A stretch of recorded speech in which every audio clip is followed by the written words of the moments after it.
be with you.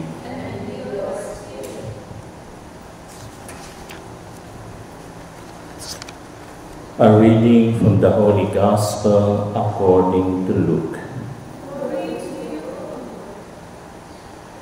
Jesus said to his disciples, "The Son of Man must suffer greatly and be rejected by the elders, the chief priests, and the scribes, and be killed, and on the third day be raised."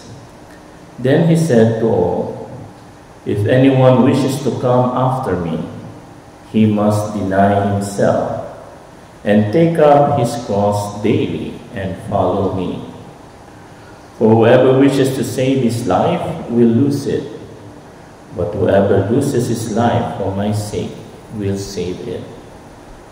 What profit is there for one to gain the whole world, yet lose or forfeit himself?" The Gospel of the Lord. Praise to you, Lord Jesus Christ.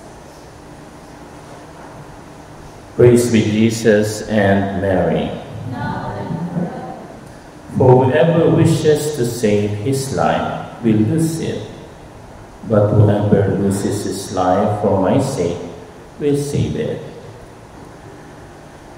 Brothers and sisters, I will ask you a question. Be honest, especially the young one. Do you like to achieve the age of 60 or 70 or 80? Yes or no?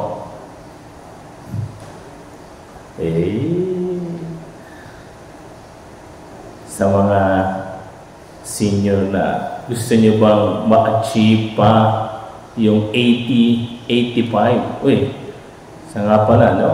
In-extend na yung centennial, di po ba? So, when you reach 80, tama, or 80, you will already receive 10,000. Then another 85, another 10,000, 90, until, So, pwede nyo nang i-avail. Sino dyan, no? So, balik tayo.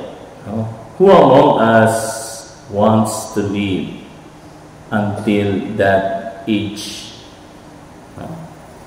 Pero sa totoo lang, no? Pag nakita natin yung isang, kaso namatay na yata siya, no? May namatay. Ang pinakamatandang tao sa mundo, pero binawian na siya last year, no? Ay isang madre. No? 110 yata, o 5. She was a sister, no? Pero anyway, analo na siya, no?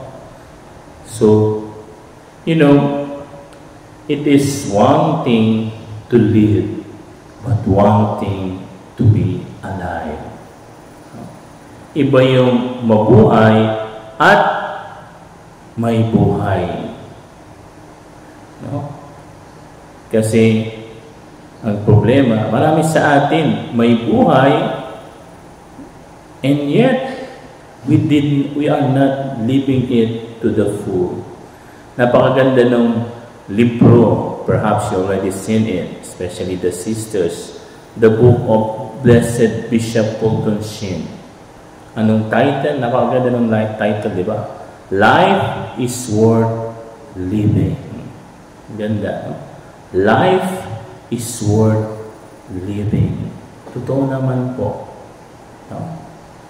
Marami sa atin, bato-bato sa langit, nabubuhay pero sabi nga, walang kinabuhi sa Bisaya pa, no?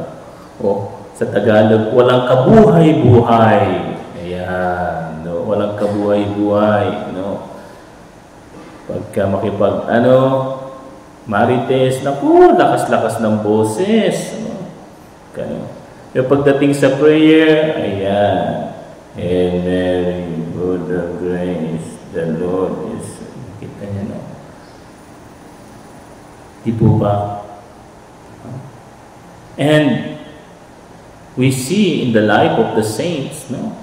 It does not depend on how aged you are. Kita nyo nga, no? Yung mga bata ng Fatima, Jacinta, Saint Jacinta, and Saint Francisco, no? Ilang taon lang sila. And si Saint Alphonsus Maria de Ligorio, ilang taon siya nung namatay. So it does not matter how age, no?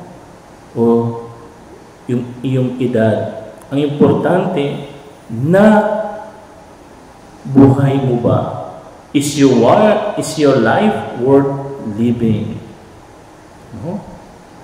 Kaya nga, alam nyo, it is important to reflect, especially now what we are in the season of Lent. No? Yesterday, we celebrated the Ash Wednesday, which is the start of Lent. No? And we practice the fasting and abstinence, no? In order for us to see what life truly is. No? Importante yun. Bakit tayo pinag-fasting, pinag-abstinence ng church? Para makita natin na ang buhay hindi lang limited sa katawan at sa mga material na bagay. It is also the importance of the spiritual, our soul. No? Yan ang importante. Gaano ka man katagal as a religious, as a person, as a lay, no? It doesn't matter. Ang tanong, no? Have you lived your life to the full? No? Na buhay mo ba? Na isabuhay mo ba? Nabuhay ka ba ng may kahulugan?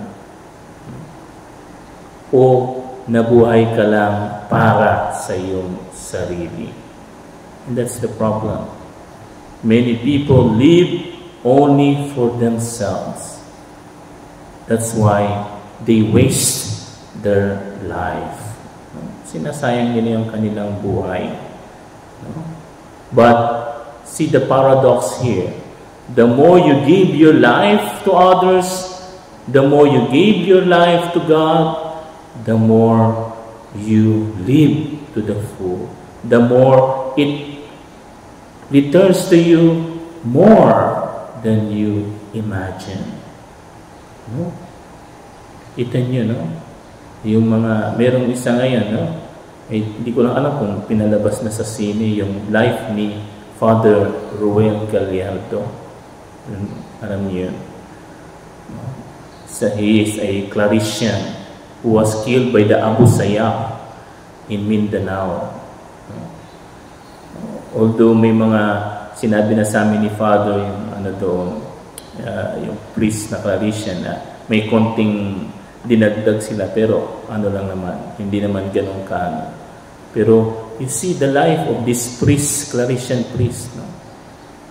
Who gave his life for the faith and for the people that he was administering the sacrament, his apostolate. And we have many examples of that from the martyrs. We have Saint Pedro Calungsod, Saint Lorenzo Ruiz, no? All of them, they live their life to the full.